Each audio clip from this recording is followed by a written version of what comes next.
Rachel, thank you for being here. And let me ask right off, do you like Rachel or Rachel Lynn? Rachel Lyn's good. Rachel Lynn's good. Okay. Well, you and I have known each other a while, although we have not been in the same physical reality for some time. But it seems like maybe we're connecting on a deep spiritual level, as I've been witnessing your journey kind of through social media. But I don't know. Sometimes I feel like we can witness these things even beyond that. And I'm just so glad you're taking some time to talk with me today because I'm curious. I'm in a curious place. I think a lot of us are curious right now. How do we how can we live? How are we being called to live, and how are we being called to love? It's not a new question. People have been asking that question for many eons. But I know for me, and it certainly seems this way in what I've witnessed of you, that there are new ways that we're being called to love. And so in this time, I'm just really curious to hear part of that journey, and you're welcome to share as much as little of it. You know, if you want to start with where you began the journey, where you were formed in love in your kind of early time to what's going on now.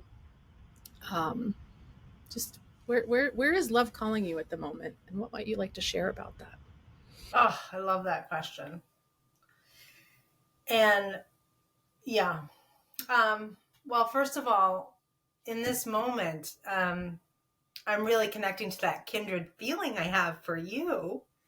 And you're always so young in my memory.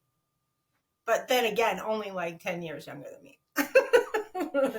But it was that time where, you were in teenage and I was in my 20s, and I was going through things that you write about and speak about now on your podcast. As I think what you shared last night actually spoke to that. And so I had to look up the word because it's such a religious term.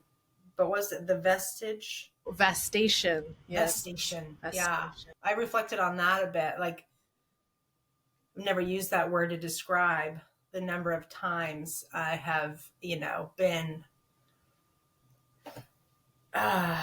transformed by transition in and out of community. So it is in those times, I think, that my love really does purify. Um, I carry this Swedenborgian notion, and I have a great deal of faith in the service aspect, all the layers of it that I learned at the church. But love in action is a very practical pursuit, and so when I went off to get my master's in leadership and organizational behavior, organizational development, I was not concerned so much with, being a good worker in the HR department of corporate America, helping people be better, workers. But I was interested in social change and what living systems actually, what the functional pieces of that are. And I think, I loved that I got to find community in such a beautiful way in the Portland New Church, which is still there. I'm so excited to know that. I've been going for a few months to Cosmic Mass there. And it's really a wonderful blend of two worlds that, yeah, I'm reflecting deeply on right now, how much I love community ritual, collective spaces. At times, I don't access them well. And so spiritual connectedness, sort of like that collective soul, if you will, not to, use the name of a band from the 90s, but yeah, it was a great name for a It's band. appropriate. But there's like, I think you referred to the seat of the soul that's internal, which I totally relate to. But I also hear Michael Mead's lesson, the seed, the soul seed, and how we're all, we're all inscribed by God with this soul seed. And then there's this other soul seed that's like collective that we can only access through our dreams and our imaginations. And that's sort of like where I'm at right now. So where I'm at right now. I love the practical side. So I'll share that part of my going to grad school journey is definitely part of my leaving the Swedenborgian Church in Portland and also entering motherhood. So it was like all of this at one time. Happened at once. Yeah. And while I was doing that, I was on the committee of ordination with the Swedenborgian Convention. And so I was learning who I was as a coach. And that was what really gave me the confidence to go to grad school and study leadership. But it was that, those ministry callings, helping people hear those callings was like, oh, the best, right? I don't know how to form a career out of that, but whatever. Let's just go to grad school and have a baby and figure that out. So I'm in grad school, and the economic crash of 2007, which often gets dubbed 2008, it was really groundbreaking. And I was having this infant, this child, and I was looking at just this this incredible state of the world, having a lot of anxiety about the economy and just how much change needed to happen. And I would pray, like at the gas pump. I remember thanking the fossils for that energy with my baby in the car, and also praying that I would be the best fossil for future energy users. It's like, and those kind of prayers, that is what I remember the first time I heard, I think there was a reverend in the convention. I can't remember his name right now. I think his name is Robert. But knowing all the ministers in the Swedenborgian Church by their first name makes it hard to recall and, to chat with you right now. But talking about influx, that kind of prayer was an influx for me. And I trust that over and over again, that I will find, that love, wisdom linkage in those moments that I can listen deeply enough. And sometimes it is in crisis. Like it's like, okay. I can find the edges of me in this like chaos. And then what is going to be that one generative thing in my soul that's going to bring me into the next moment? I love hearing about having a baby, ordination, grad school. Like on one level, that just sounds overwhelming and like it would just burst you apart. But on another level, I know for me, having kids has really, it's important what kind of fossil I am. It's like really, really important. I mean, I love other people too, but I think when you've done something to put up more humans on this planet, you have a real responsibility to think about that. And that is what I witness in you. Is it feels like you really are, yeah, that this ministry is, there's a reason you couldn't find a job in what ministry was. Like we need there's so much newness that's needed. And I love that you shared that it's in crisis. So do you feel like you've had these crisis points at multiple times in life? Yes. Yeah. Yes. I mean, so last year for me, I entered a spiritual path of, I joined this group called the Women's School for Spiritual Warriors.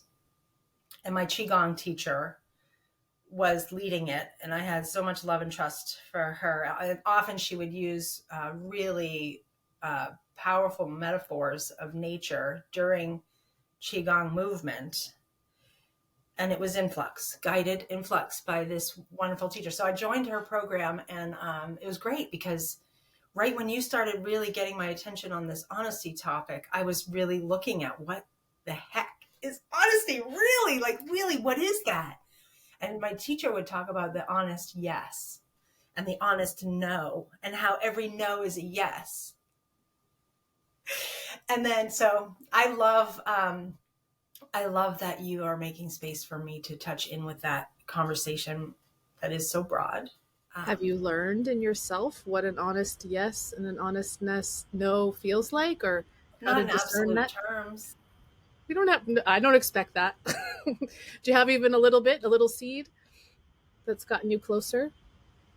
Well, one of the nuggets of truth that I got from grad school was about our wellness and our identity, and how, our troubles with each other, with community, with belonging and all that, that can really be how we identify ourselves and how we identify others. And so that separation to me feels like the most dishonest thing, the most delusional thing. I know you talk about it. I love that you talk about it so clearly and so personally. But yeah, so um, I feel that I can't remember why I said that. I can't remember why I Well, I brought was that. asking you if you have started to feel into what an honest yes feels like for you, or an honest no.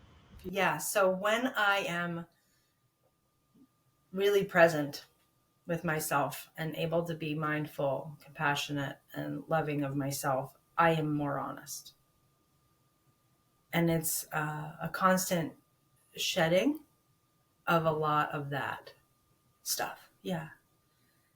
And I love that the word shed just came out of me, because I know behind me there's a little green man pendant that Eric Allison made for me before his stroke. He actually used to have this little treasure trove of little trinkets that he made, right? Yeah, yeah. So it's from that. And that green man like image stuck with me for a long time. And a few, you know, years ago, I entered another spiritual program called the Druid College, so that I could learn more about the ancestral spiritual path of my ancestors. And that was on the heels of a huge transition out of a really, like, I was really embedded and identified with a permaculture community in Portland. Almost the more than I was identified with the Swedenborgian community in Portland. But the Druidry has a shed where you can, it's sort of like a divination.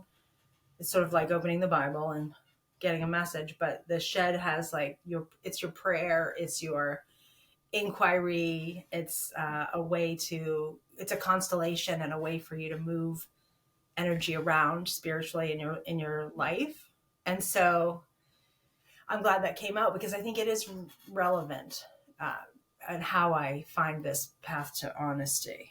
I sometimes need to use tools, You have tools to use, different tools. Yeah, I'm especially when the community isn't there, because sometimes the community is enough. it's interesting. I've definitely been reflecting on my own yeses and nos. And I do think it's like there's so many tools. It's all pendulums or tarot cards or druids or the Bible, or humans have come up with all of these different tools, and it does feel like at the core of those tools is helping us to feel what is yes, what is no. um, Yes. I and it's love so the important, so synchronicities too. important. Like, just there's just a little glimmer. There's just a message coming through any form, any media, any like natural expression. There's like something, and it's like it's meant for you, and you just choose it as guidance. Yeah, yeah, synchronicity is so important. Yeah. Yes, I like that one. So crisis can be a time when love gets clearer. Sounds like you're on an honesty path. What's happening in this moment for you? Are you in a time of crisis, a time of coming out of crisis, calm? What's the state of your heart at the moment? Well, I think I'm coming out of a crisis. I actually got a job last week. Congratulations. Thank you very much. And it's so fun to tell you. You're like the fourth person I've told, because I searched for a job for a long time, and went through the ropes, of like, why do I want a job, and the rejections, and the, what do you call it? Rehashing of old work experiences and like identities. Like, oh my God, such an exhausting thing. that I gave myself a break at the end of December. I said, I'm resting from that. That's going to be my rest this season. I'm just not going to. And then I got this email newsletter from this organization that they just give me so much joy because they're totally apple seeders. They are called Retree Us. Retree Us. Okay. Yep. And they plant apple trees and peach trees and all these edible orchards in school grounds and other community spaces around the state of Maine. So I'm reading the newsletter and they had a job opening. And it sounded like how I think of myself. So I read it and I was like, damn it, I just decided I wasn't going to do it. So I had to do it. It came together. You were taking a rest, but God, source, and was just giving you what you needed. I love that. So I had 2 interviews and I was hired, and I spent all of 15 minutes on my resume. That's how it should go. I love that.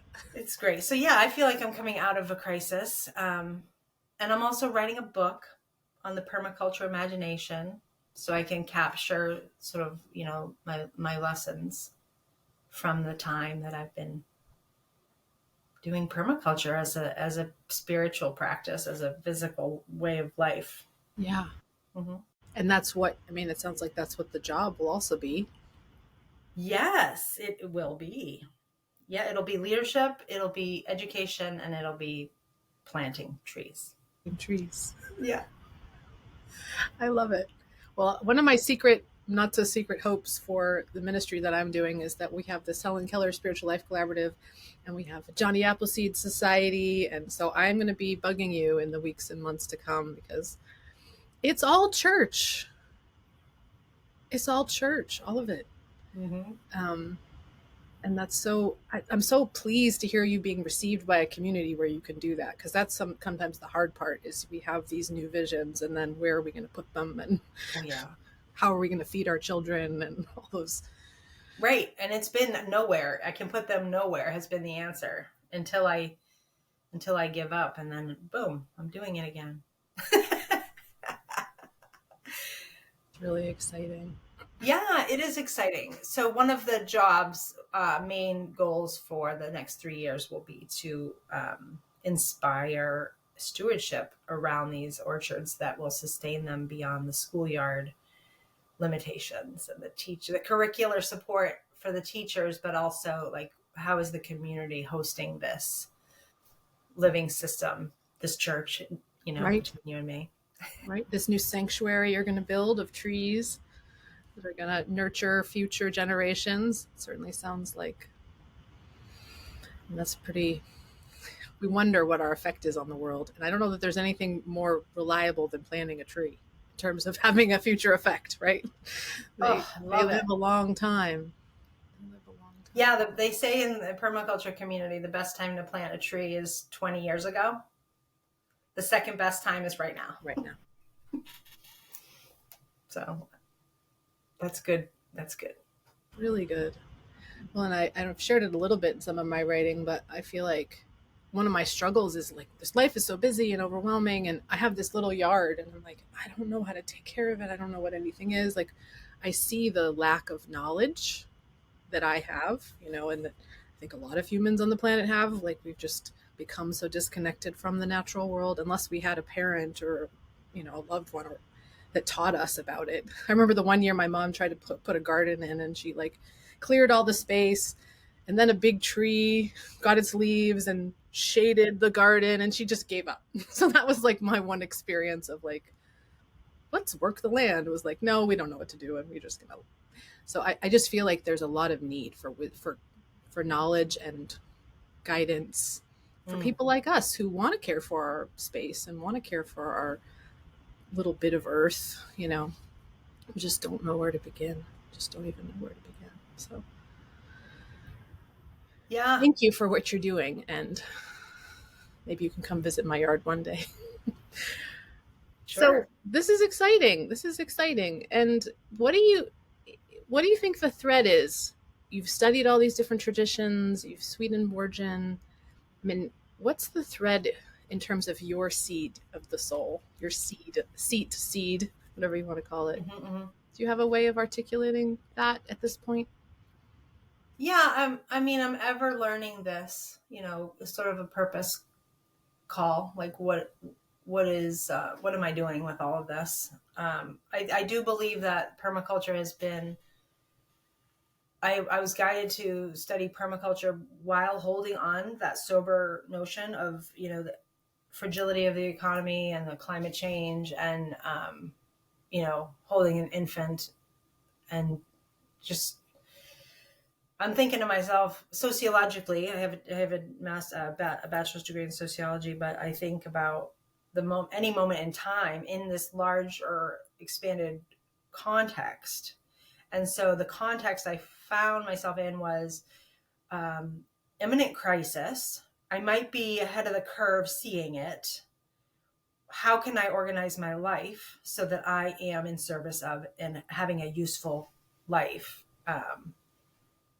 And so I remember working on my thesis, which was on regenerative leadership, which is the term that I was pulling from wellness, from naturopathic medicine, which I was using to survive, and heal and understand energy and how it moves through our bodies, and and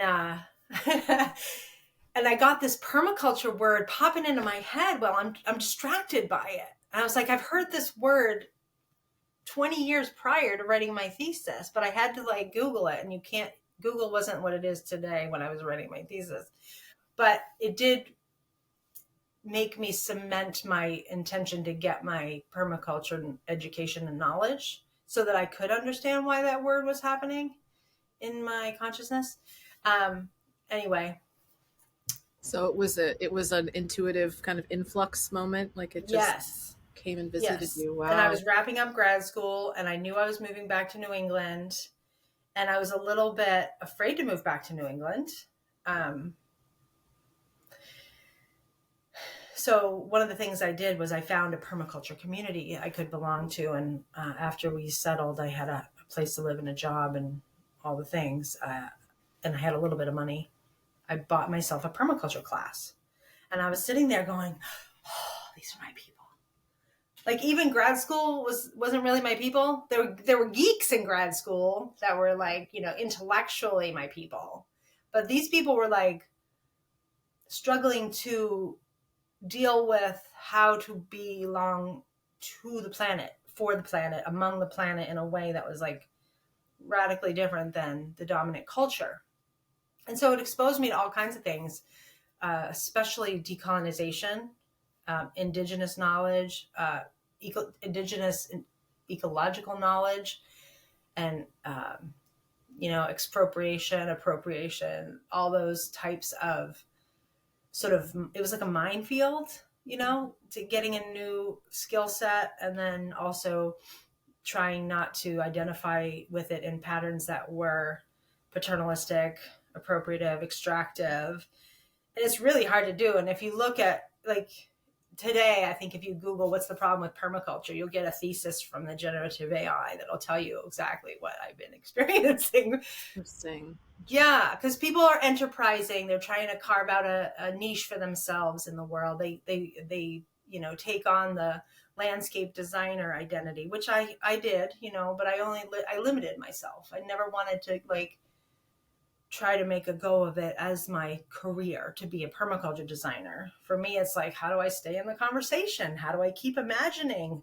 How do I stay sharp in my observation skills and deepen my experience, so that I can see my grandmother's hands. I don't know who that author is that wrote my grandmother's hands book, but it is awesome. And so I can see with my ancestors' eyes and my future. I want to see our children's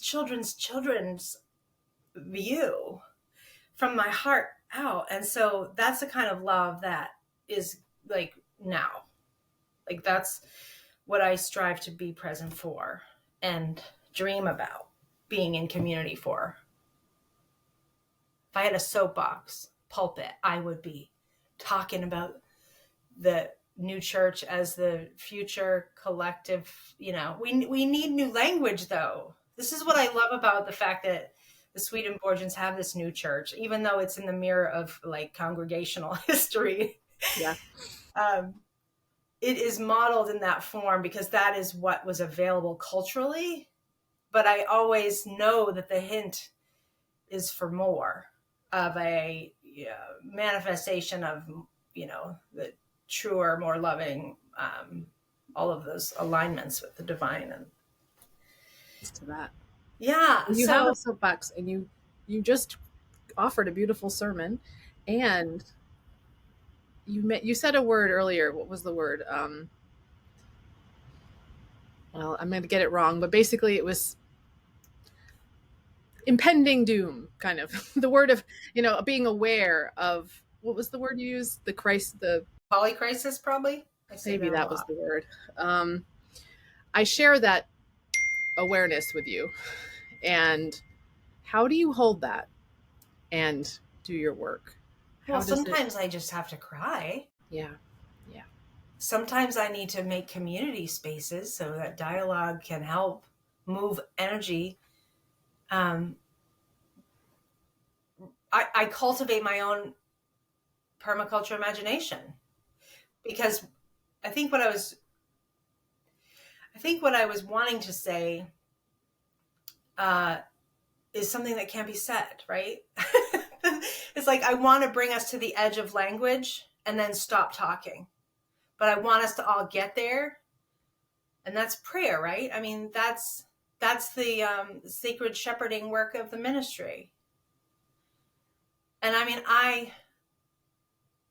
I feel a lot of inspiration to like shepherd people in that way. Like I have these visions of, maybe they're grandiose visions. I don't pontificate that I'm going to actually do these things, but I feel like I am communicating a prayer for, I love the people in my community. I don't know who they are. Like I literally don't know these people, but it doesn't matter. My heart loves them. And you know when I felt it was during the pandemic? Remember that visceral collective experience? It's like there we were grieving relationships lost that we didn't even know we had. Like I miss the transient people at the store. I miss the faces I don't know at the football game. I miss the people in the crowd at the concert. I miss all of that, but I don't really know how to talk about it. That was a palpable spiritual moment. And we can't even articulate with our language skills what happened in that transformation. I But think you just did. I think you just did pretty good, because that was my experience too. I didn't go into crisis until after the pandemic. When I was in the pandemic, it was just like, okay, yep, we're living, we're gonna do this. And it was coming out of the pandemic and then going like, well, what do I want to come back to, and what do I want to leave behind? And how do we, okay, we know we care about all these people. How do we talk to them? How do we interact? How do we connect? I agree. I think there was a powerful spiritual shift that occurred on this planet during that crisis. And it is that feeling of connection. And I'm totally with you. I feel so connected to humanity, and I sit in my bedroom alone most of the time. right? But yeah, and it does. I actually had this thought the other day. There's all this talk about kind of fight, flight, or freeze, and a lot of people right now are kind of stuck in functional freeze because we're so overwhelmed. And I was like, maybe that's not the worst thing, because in conflict, right, you either run away or you fight. I'm going to dominate you, or I'm going to run away from you. But what about when we're frozen? At least we're still staying still. like what's the next step to get out of the frozen, but to just like look up and be together. Look up and Yeah. notice our connectivity. It feels like that's the work of this moment, is to notice ourselves, notice each other, notice the trees, the earth. Mhm. It's Yeah.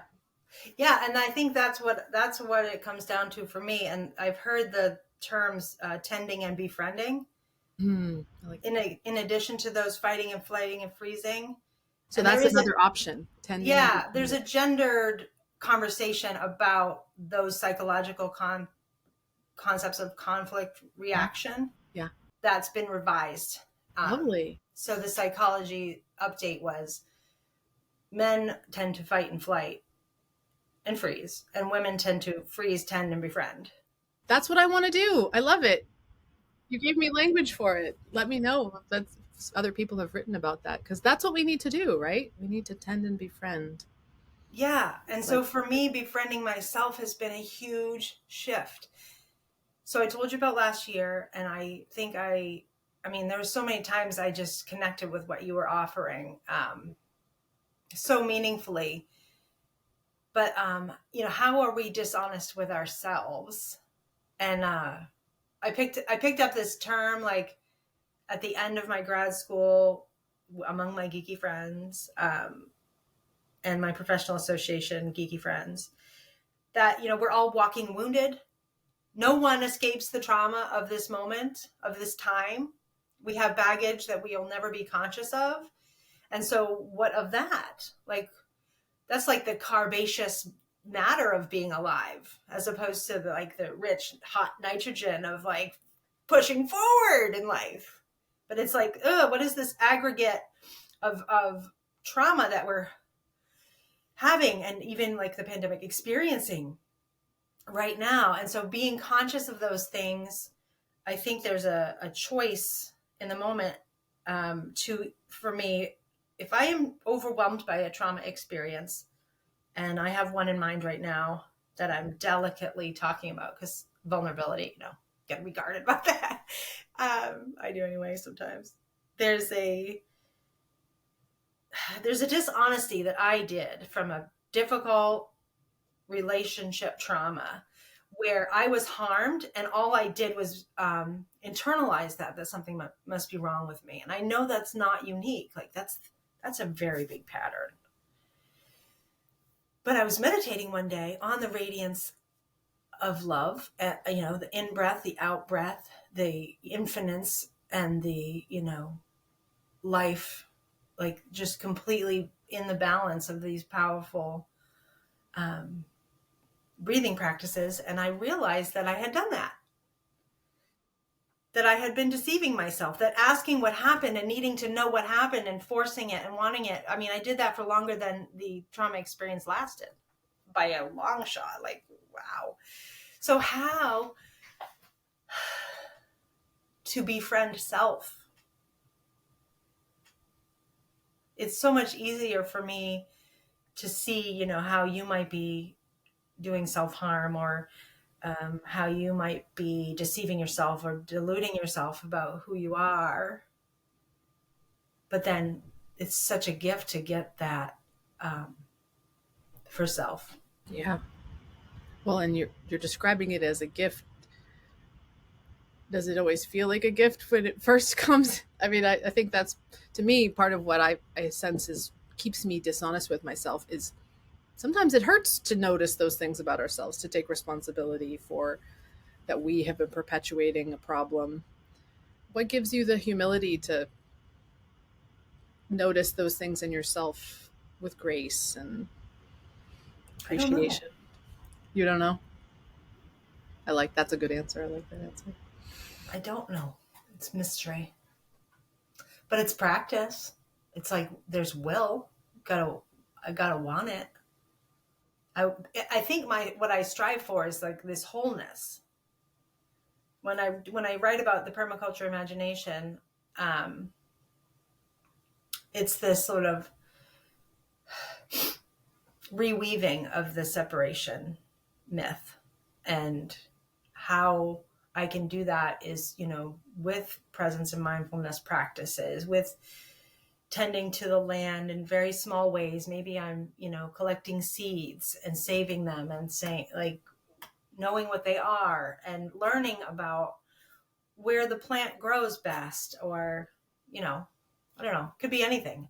I love the natural living platform, if you will. Like we've learned so much about technology, especially Gen X, um, and the platform for learning and information technology is a hollow shell of what the natural world is offering. Well, and just listening to you talk, like, and we're a part of that natural world too. Like, Yes, so learning yes, about how trees grow and die is going to give you insight. And I do feel like, and I'm guessing this is true for you, like the more I recognize myself as nature, I think that allows me to be a little more humble about there's some ways I was going wrong. Oh, now let's change our plan for this growing season, instead of the self-flagellation and all the things we can get caught up in, Yeah. about The our Puritan stories. things. Yes, all those Puritan things. Oy. I wonder. So some people who are listening to this, and I'm sort of in this bandwagon too, sort of know what permaculture is, but sort of don't know. I wonder if you would share Rachel Lyn's vision of permaculture. So I know you've shared there's problematic parts of it, but how would you describe that enterprise? So, permaculture is a conjunction of two words, permanent and culture. And it sort of predates sustainability culture, where, people want to correct course and, live in better harmony and balance.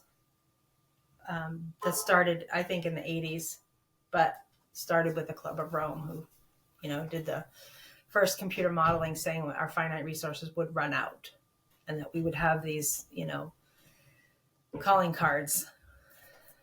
And so permaculture is the conjunction between permanent and culture, suggesting that if humanity is going to continue to be on the planet as a species, then it needs to learn a culture that is different.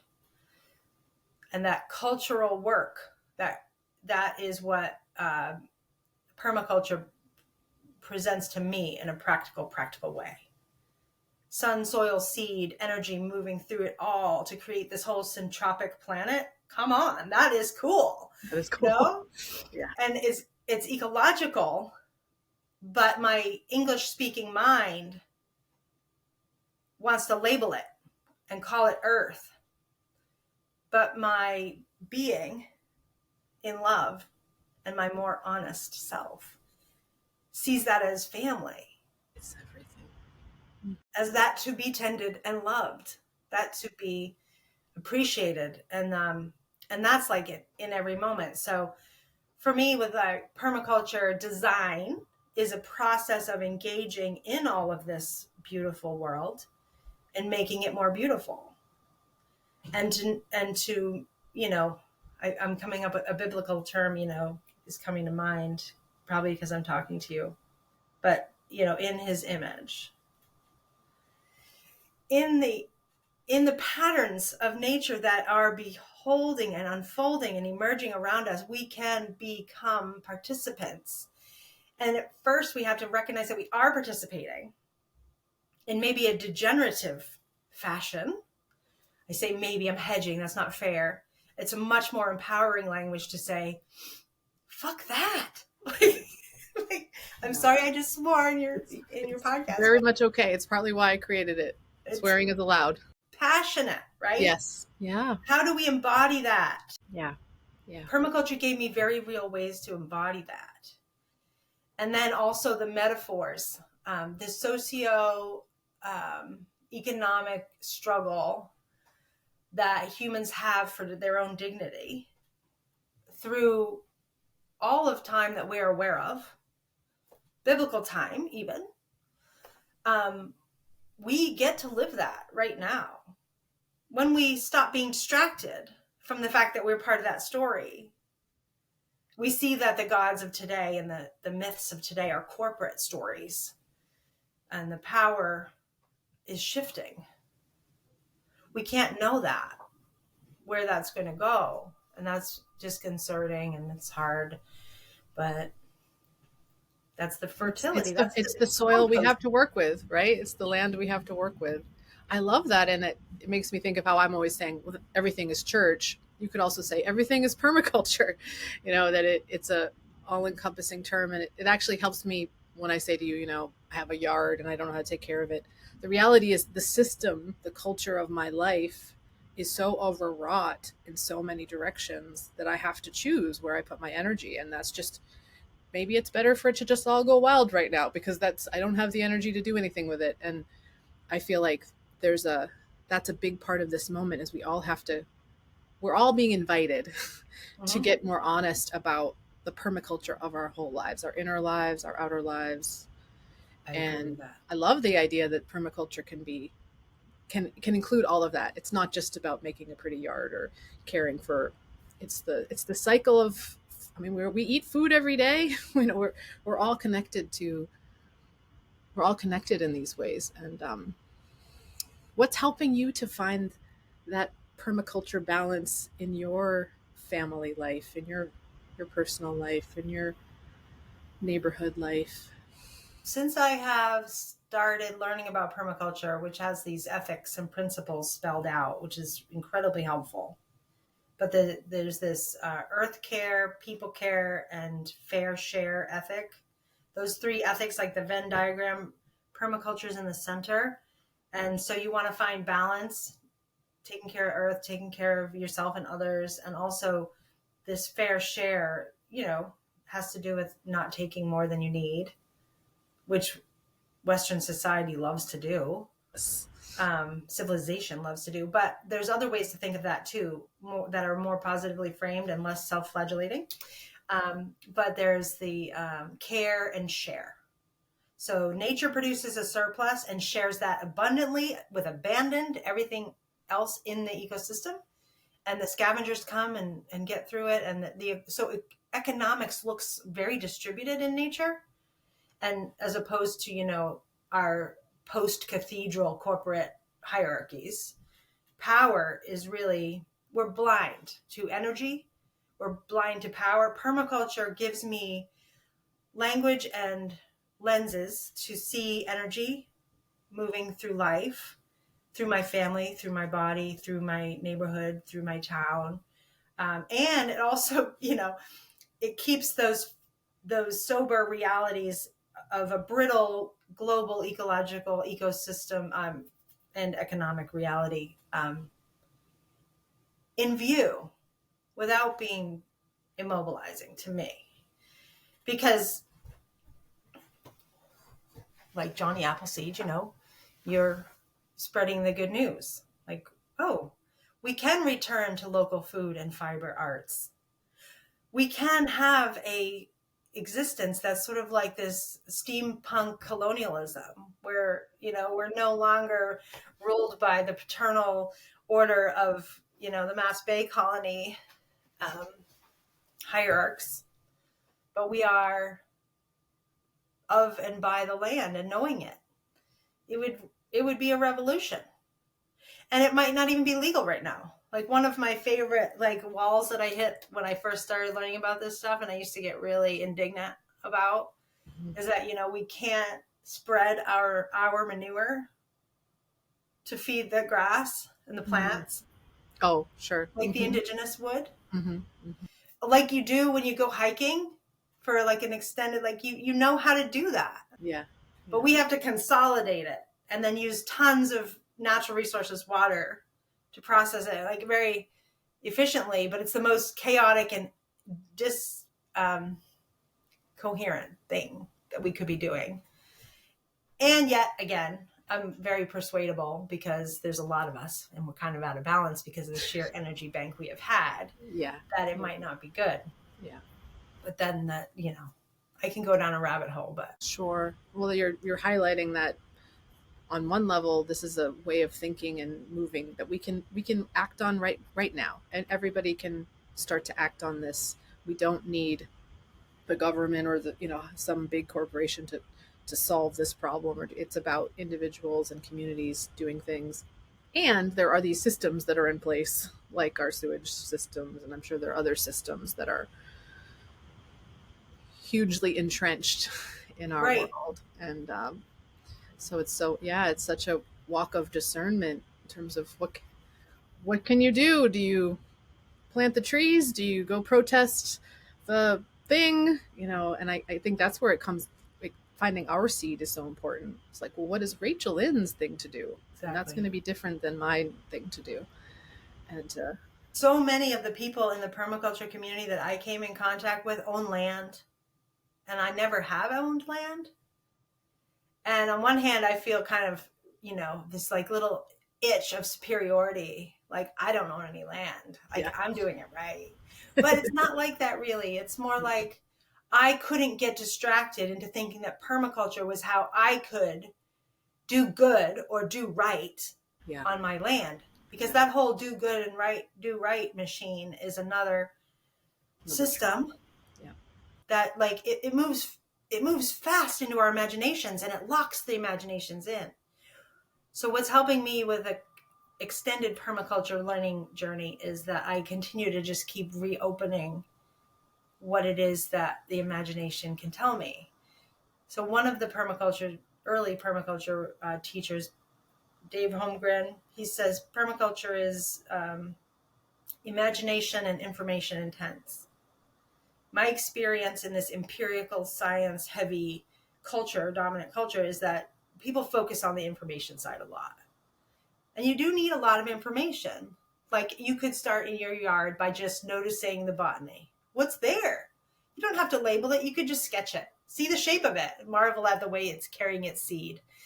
Because that's you, back at you, right? It's your mirror. Your soul seeds are reflected in all that. Anyway, but the imagination side of permaculture is not active. You don't have to force any change. You don't have to bring those modern ideas that bind us into that one narrative about what the future holds. The imagination allows me to be hopeful about the future again. And that, being able to embody hopefulness for the future, is what it is about right now, Sage. It is what it is.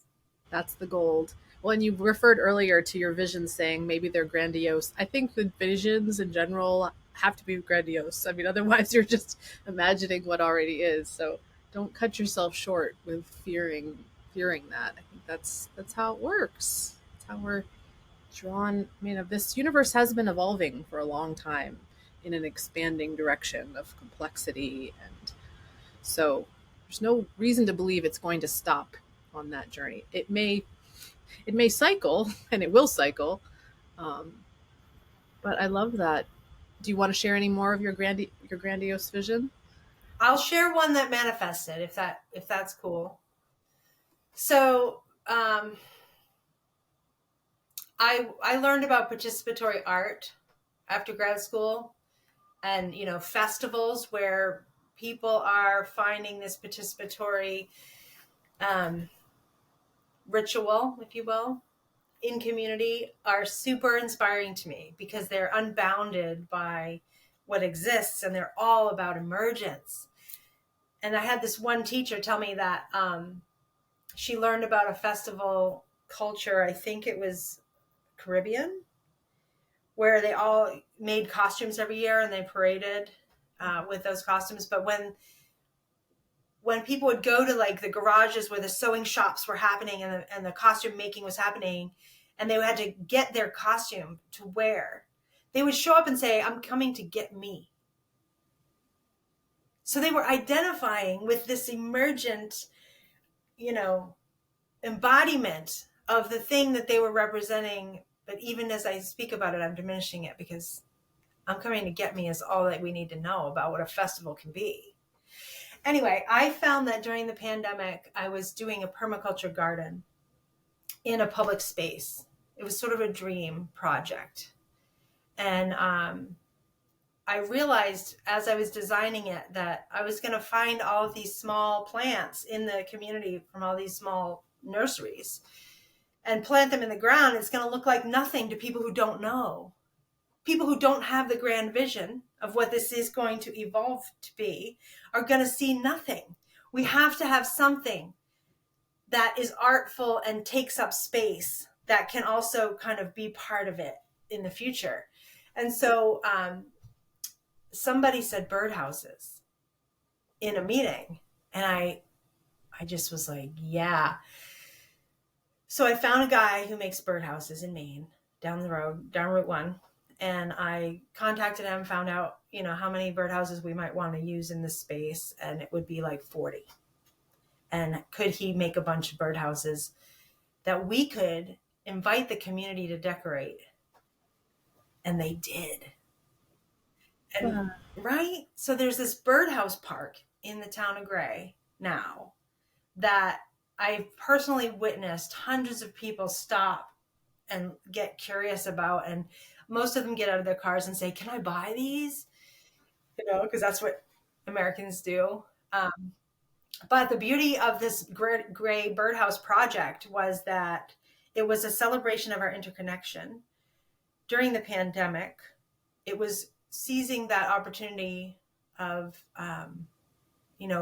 reaching out to each other and celebrating each other, a festival, if you will. And so people would sign up, they'd get a birdhouse, they'd decorate it. We'd drop the birdhouse off and then we'd pick the birdhouses up. So every Wednesday during this 1 month of lockdown, I was delivering and picking up these birdhouses, and I would just be crying with joy. I would just be sobbing joy about this, and I would see these works of art and I'd be like, oh my God, the creativity is off the charts. Like, I was just gushing about it. And I feel like that sacredness of it, like the fact that I got to be witness to that, facilitate that, and that it stands sort of a monument outside of myself, right? And I can't deny the power to manifest a grand vision. I can't deny it. you can't deny it. And honestly, I mean, you built a church, you built a cathedral, and you did, and it wasn't one master builder. I mean, you had the vision, but then you shared it and you invited others into it. I mean, that to me is the Kind of. Yeah, it was a service call. I went to a economic development committee and I literally had the need to be of service on my agenda. And so I knew that I would have to listen for a considerable amount of time before I knew how to be of service. And so I did. And it was like 4 or 5 months in. And this group of people, so different. They had not a lot in common. But one thing they all had in common was this sort of shame about how ugly the town was. And they were conspiring to like force property owners in this village to, remedy their problematic visionscape when they pulled into town. And I was thinking, oh, that's oppressive and all, that's just awful. I was thinking to myself, that's just awful. And then somebody said, well, what about the abandoned lot that the town owns right there? Maybe if we did something with that, people would naturally want to make improvements.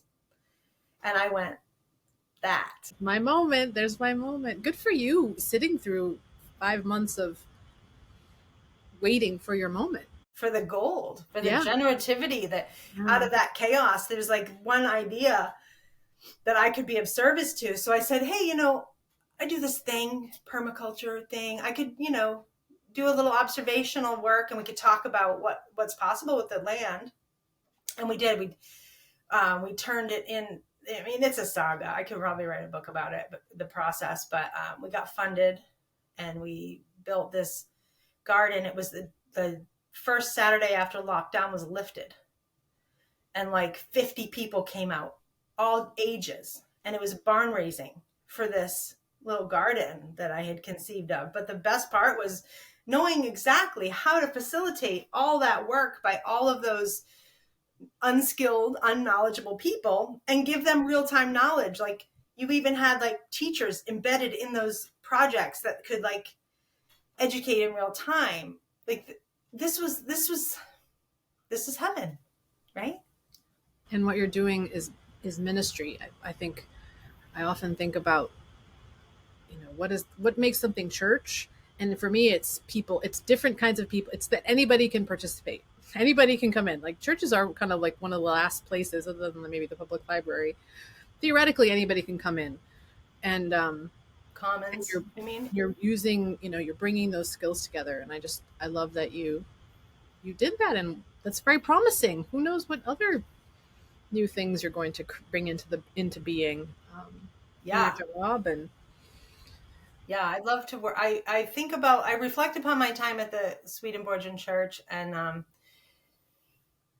honestly found my way to grad school through my experiences administering to the business of the church, hiring ministers and, tending to the building's needs, and listening to all the conversations about nature that were so meaningful for so many of the most wise women that I had ever met in our community. But then also to have this, like, the Swedenborgian body of writing to access and reflect upon, and it was so it was liberating. It was very liberating for me to find a path, regardless of having station or standing or Sure. I mean, how do you use your own agency in this life anyway? And that's that's a question that you need to inquire about on the daily, or else Daily. Yeah. you're getting too comfortable. Well, and maybe that's I can't come up with the word that we keep using, probably because I don't want to talk about it, but like the impending doom reality of this moment, I think for those who are are not completely distracted or numbed out, it's not too comfortable. It's hard to fall into being comfortable. It's hard to fall into complacency because the stakes are so. Yeah, there's an urgency of this time. The burning platform. They used to talk about it in the churches, like, the churches are all aging. Like, everybody, there's no young people in the church. Now, here you and I are, like, still here. My sense is there's still plenty of young people. It's just that this structure is aging. These buildings are aging. This way of doing it is aging. But if we stop identifying with this way of doing it and just see it as this deeper stream of love and connection and community and goodness, that's what I'm curious about. What will be the new forms that we can bring into being? And I think they already are happening, and I see them in your birdhouse garden, and and what else? What else can we do? What other spaces that can we create where people like a Rachel Lyn can stumble in her 20s and find her way, and that's the imagination. That's what the imagination that I am in love with right now, because it's great when you can participate in doing, but we need to be able to inquire together into what thriving future is unfolding now, while we sit grounded in the realities of this time. And that it only takes this expanded spiritual capacity that we aren't taught anywhere else, but it's innate. It's this one part about your thing last night. I was listening to this Maine Public Radio program, the history of Maine, and of course, Mass Bay Colony and the migration after the Revolutionary War, the migration of people north into Maine. It taxed the ability for the Congregational Church to remain primary spiritual authority, can I say? Mm-hmm. And so all these Methodists, people started saying, I have access to God, which was like heresy to the government of Massachusetts. They were like, what? Like, the church was so incredibly superior. It literally was, that they really hated this Methodist movement. And if the founding fathers couldn't see that, they would not have ever written so much diversity and freedom of religion into the Constitution that we had today. But I just thought that was interesting. That's interesting. I'm coming to appreciate Methodists more and more. I learned recently that John Wesley was ordained by a Greek Orthodox priest. I learned that from my Greek Orthodox friend. So, like, even the Greek Orthodox are rebels too. Everybody's a rebel. Like, there are rebels within religion everywhere, and that's what keeps it moving and shaking. And obviously, the Methodist Church today has schisms and problems, and we need a be love, be honest insurgency is what we need. we do. We do. Well, I'm glad to be a part of that insurgency with you, Rachel Lyn, and thank you for making the time to talk with me. And I'm very excited to see how God will be weaving our work into the future. I'm excited about your new job. Congratulations. Congratulations to you for not having your job right now. Thank you. That's a good perspective too. Yes. You're in a creative flow right now, and I it's am in a wonderful. creative flow. I am, and I have some freedom that I'm going to do my very best to appreciate and not be scared out of my britches, and just take it one day at a time. So, Oh, that's wonderful. How much compassion you will find for others who are afraid of their own freedom. yes, yeah, that's a pretty common one, isn't it? The possibilities. Yeah. Well, thank you so much. Take care. Thank you. I could talk to you all day. We will talk again, friend, for sure.